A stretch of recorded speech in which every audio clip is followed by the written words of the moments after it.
Hit me. From Studio A in Arcata, behind the redwood curtain, it's time for... Succotash. Yes, Succotash, the comedy soundcast featuring snippets from comedy. Soundcast. And also interviews with comedians, comedian soundcasters, and other showbiz folk.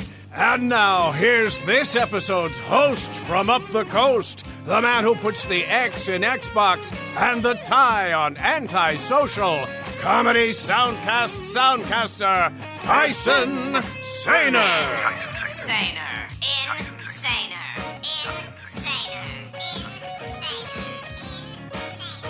Saluton, estes me, Tyson Saner, and welcome to episode 255 of Succotash, formerly Succotash Shut-In, formerly Succotash, the comedy soundcast, formerly Succotash, the comedy podcast, now in our 5th season and 10th year. Last week, in Epi255, original show host and my every other week co-host, Mark Hershon, brought you a quartet of clips from the soundcasts Gilbert Gottfried's Amazing Colossal Podcast, The Amazing Nerd Show, I Shake My Head, and Who's Right? That show is still available wherever you listen to soundcasts, or podcasts as many people still refer to them as. Of course, you can also listen to the archived version of the show at our home site, www.succotashshow.com. This week, I'm bringing you some clips as well. I'm still looking around for guests, and I do have a couple lined up, but that's for a future Chats episode, and since you're here with me now, and I've got clips for you, then this will be a clip show. This episode's clips are from the soundcasts Childlike At Best with Mike Valdes, Shut Up, I Love It, and Distractable. I've also got a classic advertisement from Succotash's longtime fake sponsor, Henderson's Pants, for you that is specific to this time of year, whatever that means. I do realize that it makes no sense to say whatever that means in this context, due to the fact that it would be a ridiculous thing to suggest that I didn't know exactly what I meant when I said that. The particular that being the that in whatever that means. Please take note of the quotation marks you can't see me using if you aren't reading this. Tally-ho! First offering, burning on your ear altars tonight, is Childlike At Best with Mike Valdes, from Mike Valdes. Its description says, every week, your favorite grown-up kid, Mike Valdes, chats with his favorite people about adolescence. Listen as they dive into a cereal bowl full of nostalgia, funny stories, and more. The clip I've selected is from the episode posted April 26th, 2021. In its description, it says, on this episode, Mike chats with Josh Sneed from DryBar Comedy and Comedy Central about growing up in Cincinnati, getting booed at a baseball game, and learning that you're never too old to have an all-out Nerf war at work. What kind of fandoms were you into as a kid? And I know that this is going to be a big question because, like, your dad had an amazing job, especially considering the audience for this podcast. Yeah. So, yeah, I'll let you tell the audience what your dad did. Sure. My dad was he was a model maker for Kenner Toys here in Cincinnati. So, I mean, as a kid, there's nothing cooler than your dad working at a toy company. The only drawback of that was that a lot of the popular toys that weren't made by Kenner, like, I never had because I only had Kenner stuff, so like my friends that had G.I. Joes and Transformers and He-Man, like I very rarely, if ever, got those toys because they weren't Kenner toys, but I had Star Wars and Mask, the TV show Mask came up Yeah. And it was like Kenner's answer to it was like a G.I. Joe Transformers hybrid show where the vehicles turned into other things, but they weren't robots. They just turned into like a Jeep turned into like a Jeep that had guns that came out of the front bumper, Interesting. Yeah, you should look it up. There was actually talk like a year ago that they were going to do a Mask movie. It was such a cool show and a really cool toy as a kid to have. Yeah, man. With. One thing, I was just you were probably there. I was just in a clubhouse room this morning. And I was talking about 90s cartoons, and somebody said this so perfectly, where it's like the 80s and the 90s had such original ideas because when you describe a synopsis to like any 90s or 80s cartoon, it sounds like you're describing a dream. And then most people are like, yeah, I remember that. Yeah. Like a car that would turn into a person and then he, was a ninja. Yeah, I remember that. Yeah. And that's like the only time where everything was original. Now it's just like, oh, well, it's because it's a popular book series. or it was popular 30 years ago, or whatever the case. Now there's barely any original ideas. Yeah, you're right about that, though. Like, I think back to my fondest shows that I watched, and they were all based off of like fantasy. There was nothing. It seems like a lot of the cartoons now, I get a little bit of it because I watch it with my kids, but what they're into, it's very simplistic.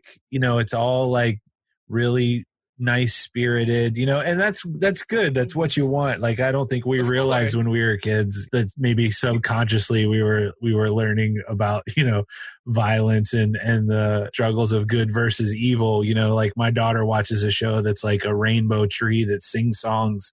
Like there's no, you know what I mean? Like it's pure visual and audio enjoyment for her. There's no lessons being learned or anything like that. But you're absolutely right. Yeah, like Voltron and Thundercats and shows like that. Somebody either had to be dreaming or on some really hard drugs to even come up with the concept of those. Yeah, and not only that, another thing looking back at it as an adult is that the marketing for boy cartoons, it was like, you better watch this or you're not a man. Yeah. Yeah. Like, you better join the army. Like, that's hilarious. I never thought of it like that. There was a comedian that said this joke. It was so good. It was this joke where the only reason why I ever joined the army was just because they called. Like, that's great. Like, it was so funny because it's like, that's what it was like back then, dude. It was like, if they just called you. Oh, it was Nate Bargatze. That's who it was. Yeah. He was like, they just called and I was like, oh, they chose me. Cool. And it's like, he didn't know that it was like, it's not like how it used to be. Right. Like they're just calling you because they need people as opposed to like, you're chosen. That's hilarious. He's so good. He's too good, man. That guy is unreal. So dad works at Kenner. You have, I would assume you must have felt like a celebrity at some sorts because you kind of had to feel like you're getting invited to parties, but you're like, is he really my friend though? Or like, does he just want the Endor playset? Yeah, well, it's funny. I did get invited to all the birthday parties, but again, going back to what I said about how small the town was, like, it's hard to not get invited to everybody's birthday party. You know what I mean? Because like we just had such a small group of neighborhood kids, and it was it's a classic neighborhood that I'm sure a lot of people like. I can't even imagine my kids living in that kind of neighborhood where it's like you go out and play, you come back when the street lights come on. It was just a different time back then. But you're 100% right. I for sure was invited because they knew that I would be bringing a toy to the party. Now, thankfully, this show description is also filled with social media links. You can follow Josh Sneed on Instagram at JOSHSNEED. And you can follow Mike Valdes on Twitter at I am Mike Valdes, which is IAMMIKEVALDS. That's all lowercase. And then his Instagram is all lowercase, just Mike Valdes. And that's not the word just in the Mike Valdes. That is just MIKEVALDES. And you can find the show's website at whoismikevaldes.com, which is who is literally WHOIS, and then MikeValdes.com, spelled the same as before. Next up, Shut Up, I Love It, by comedy writers Sasha Feiler and Joe Cabello. Its description says, do you think toupees are actually cool? Is Alien Resurrection your favorite movie in the Alien franchise? Did the song Miracles by Insane Clown Posse make you cry? Hosted by comedians Sasha Feiler and Joe Cabello and joined by a comedy guest, Shut Up, I Love It celebrates the aspects of life that make you go, ooh, and others go, yuck. Clip I've selected is from the episode from May 9th, 2021. Our guest is Erika Curry of Trashy Trashy Podcast, which has been clipped before for Succotash. The episode description says Erika Curry is a writer, performer, and the co-host of the Trashy Trashy Podcast. She's also a big fan of a classic cult film, Drop Dead Gorgeous, from 1999, starring the Drop Dead Gorgeous Denise Richards, Allison Janney, Amy Adams, Brittany Murphy, and a couple of Kirstens. Go watch that hilarious film right now. And then in parentheses it says, on Tubi for free. And for those of you who do not know what Tubi is, it is spelled Tubi. Then tune in for our semiotic analysis. Hey Google, what does semiotic mean? Here's the definition of semiotic. Relating to signs and symbols. Relating to signs and symbols. The gestures, images, and objects notated in his scripts share a semiotic importance equal to the spoken text. Okay, hold on. Semiotic approach to popular music can reveal aspects of the structure that may be overlooked by more traditional methodologies. Okay, so it's an in-depth look. That's good. I learned a word today that I will immediately forget, probably. Although, I don't know, maybe I'll try to incorporate it into my life. Who knows? Anyway, here's the clip. It's incredible that this film never became as famous as, say, The Spinal Tap or Best in Show. And I wonder if it's because the cast is mostly women.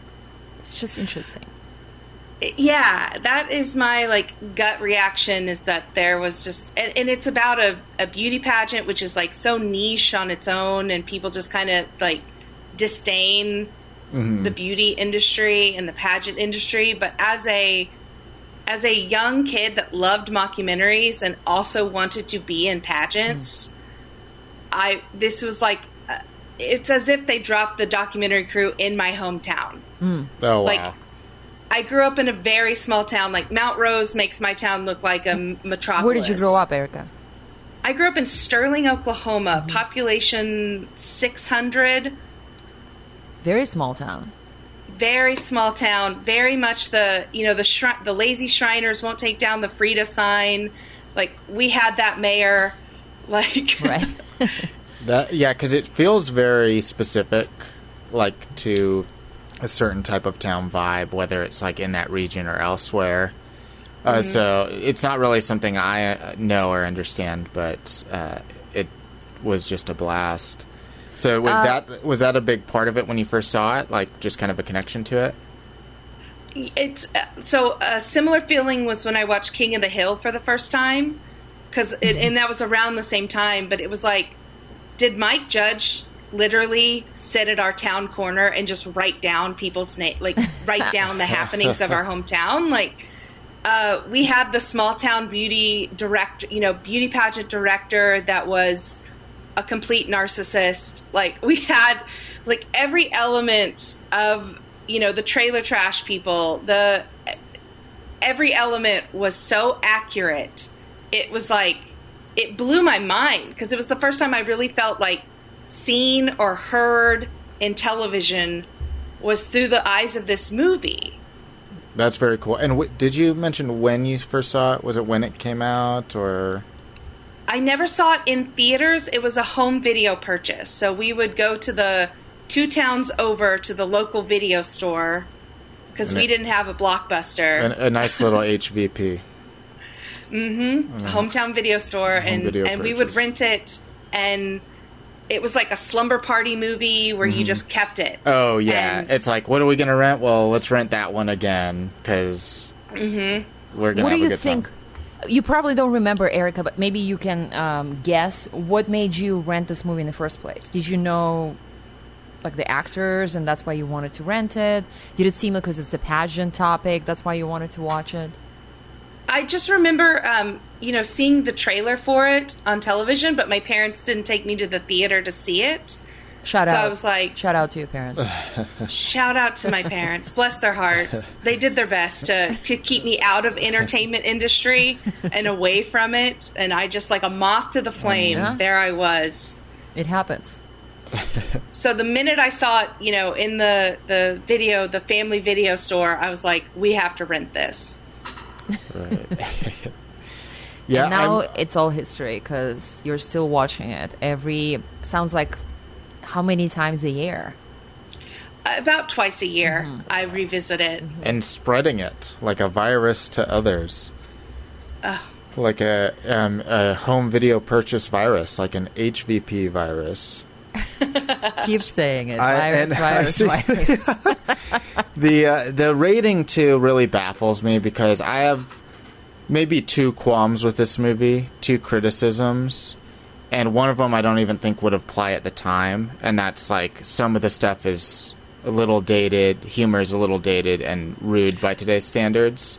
For sure. It does take a fair crack at everybody enough to kind of smooth over that, even on a rewatch. And I think even that last 7 minutes drags a bit because she's already got the crown, and then there's this the whatever the real pageant is at the end, and at that point I'm kind of like, I feel done with the movie. At least it's still funny after that, but it's not even a real criticism because it's still good after that. But that being said, I feel like those are small. What is wrong with this to where it's getting a 6 to a 7 on IMDb stars and then like a 50% on Rotten Tomatoes? It does not hold up. Some of the language that is used and the stereotypes of people is there is some offensive moments.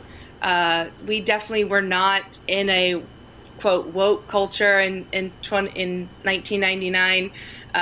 There is some accent work that is just it's a little offensive, but I don't think that's the criticisms that people have with it. I think I read a couple criticisms before the podcast, and they were saying that like the jokes don't quite land, and that like they don't quite hit the audience. Like Joe and I the right just audience. made the same face, and I'm interrupting you just because it was hilarious. We both were like, Yeah. "No way, those like, jokes land what hard." In what world do they not Those land? jokes land. I mean, like perfectly land. You know, I think this is though a lot sharper even than a Best in Show. I as like far it a as lot jokes. more. I'm throwing it down. I like it a lot more than Best in Show. You could find the guest, Erika Curry, on Twitter at Gillygal. That is all lowercase letters, GILLYGAL. And the show is on Twitter and Instagram as Shut Up I Love It 1, which is SHUTUPILOVEIT, and then the number 1. Joe Cabello appears to be on Twitter at all lowercase JOECABELLO. I, unfortunately, am not able to find Sasha Feiler on Twitter. She may not be on Twitter. So if you want to reach them, I would recommend just going to that Shut Up I Love It 1 aforementioned account on Twitter. And of course, you can find the show on Apple Podcasts and Google, and I believe I found it on Stitcher. Hello, friends. Bill Haywatt here. Are you disappointed with pants that don't live up to the hype? Are you sick and tired of pants that don't fulfill the promise of their name? Well, the good folks at Henderson's Pants want you to know that they take their craft seriously. Oh, very seriously. And that's why they're proud to introduce their new Henderson's Coveralls. Now, I know what you're thinking. Hold on one second, mister. I've seen coveralls before, that staple of the farming, construction, and automotive repair communities. Well, that's true, friends, but admit it, you harbor a deep disappointment when you find that traditional coveralls don't actually cover all. Oh, not even close. Traditional coveralls annoyingly leave the feet, neck, and cranium completely exposed, which is tantamount to false advertising. Until now. Henderson's has taken the coverall concept to a whole new level by eliminating the annoying pant holes, sleeves, and neckline, then installing a single zipper that encloses 3 sides of this rectangular garment. You get a warm, durable fabric that covers your entire body. Truly a coverall for all.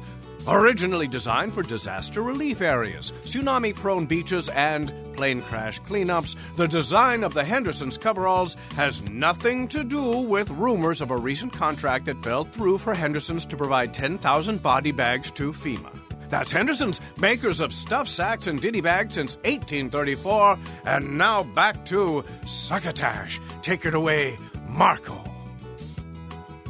Thank you, Bill Haywatt. Yeah, so that was from December 15th of 2015, when I definitely had never hosted an episode before. I was still an associate producer at that point. So that's why I take it away, Mark. But thank you anyway, Bill Haywatt. All right, finally tonight, Distractable from Wood Elf. That is 2 words, capital W, Wood, and capital E, L-F. Elf. Wood Elf. Okay.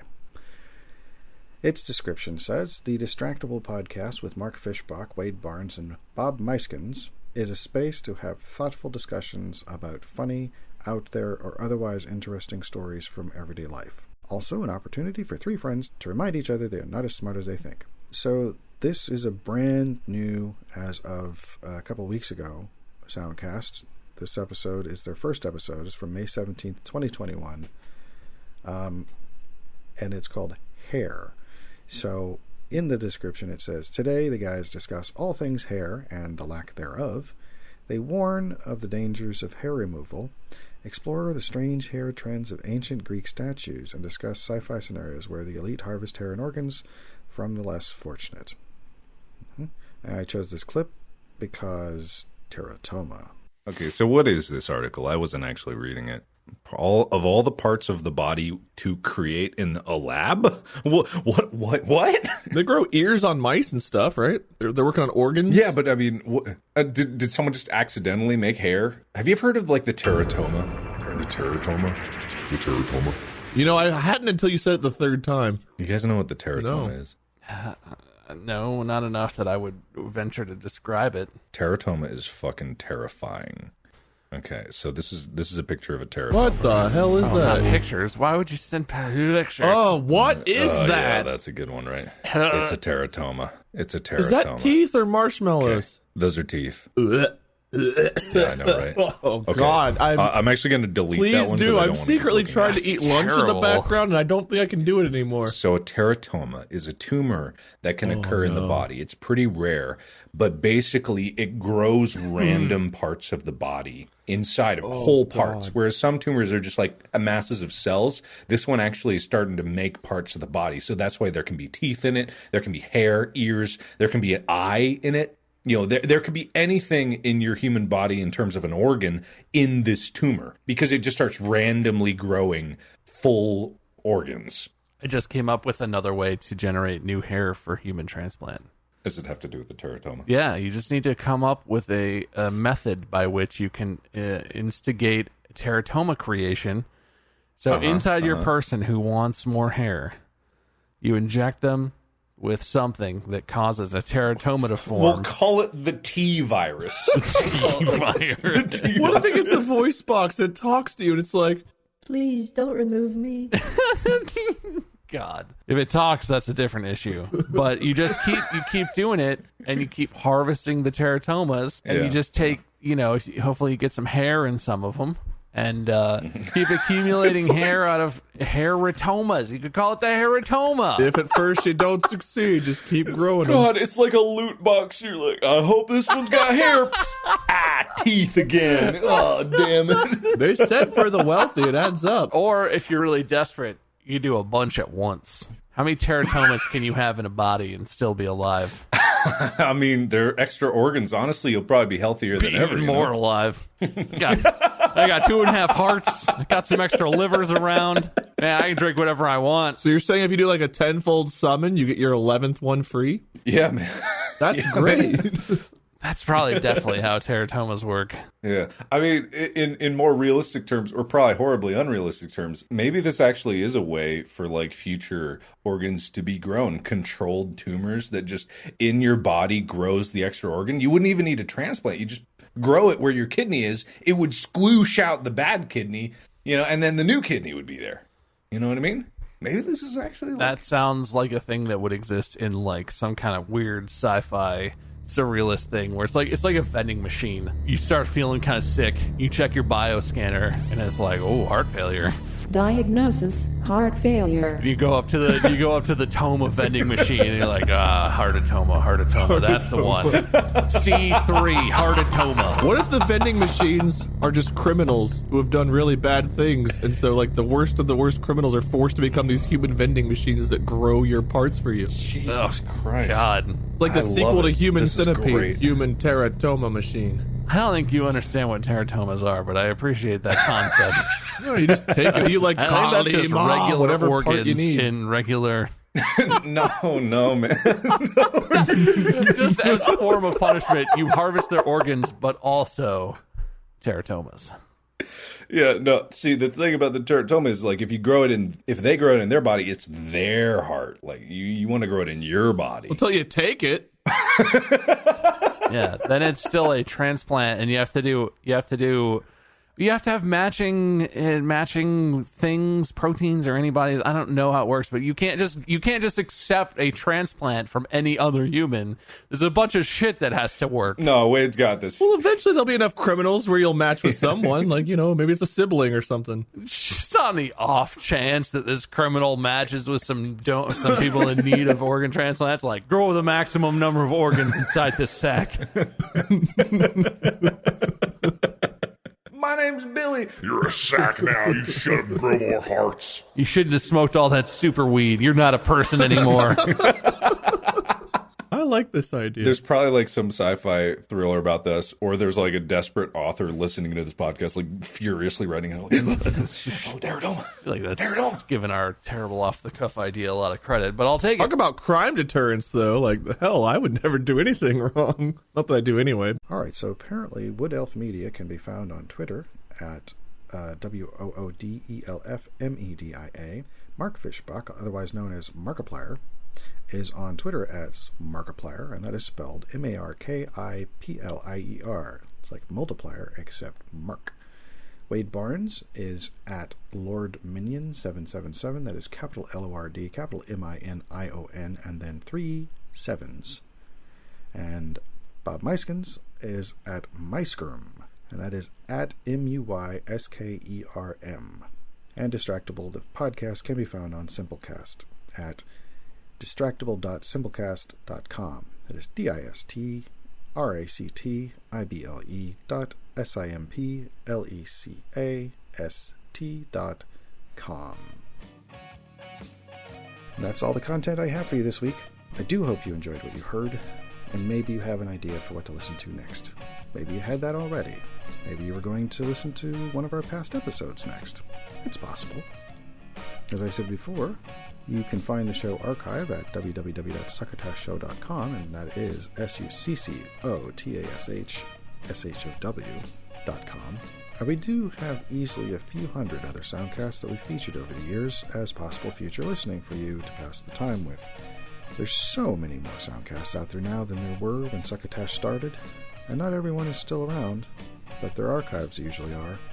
Often on Google Podcasts, iTunes, which I think is now called Apple Podcasts, Spotify, Stitcher, Podbay, iHeartRadio, just to name a few. And you should look into them if you're interested enough to do so. Thank you for spending time with us, and if you wouldn't mind terribly, could you tell people about us? It's what we mean when we ask you to please pass the Succotash. You've been listening to Succotash, the comedy soundcast, with your host, Tyson Saner. Brought to you by Henderson's Pants and... Imagine your company's name right here. Rate us and review us at Apple and Google Podcasts. Find us on the web at succotashshow.com, on Spotify, on Stitcher, on iHeartRadio, on YouTube, on SoundCloud, and wherever fine soundcasts are streamed and or downloaded. Follow us on Twitter and Instagram at Succotash Show. Like us on Facebook. Email us at tyson@succotashshow.com or call into the Succotash Skype line at our toll call number 818-921-7212. That number again is 818-921-7212. You can also upload clips from your favorite comedy soundcasts directly to us using our direct upload link at hightail.com/u/Succotash. Succotash is produced and engineered by Joe Paulino through the auspices of Studio P Sausalito, the home of the hit. Our hosts are Mark Hershon and Tyson Saner. Our musical director is Scott Carvey. Our booth assistant is Kenny Durges. Succotash is executive produced by Mark Hershon. Until next time, I'm your loyal booth announcer, Bill Haywatt, reminding you to please pass the Succotash. Goodbye.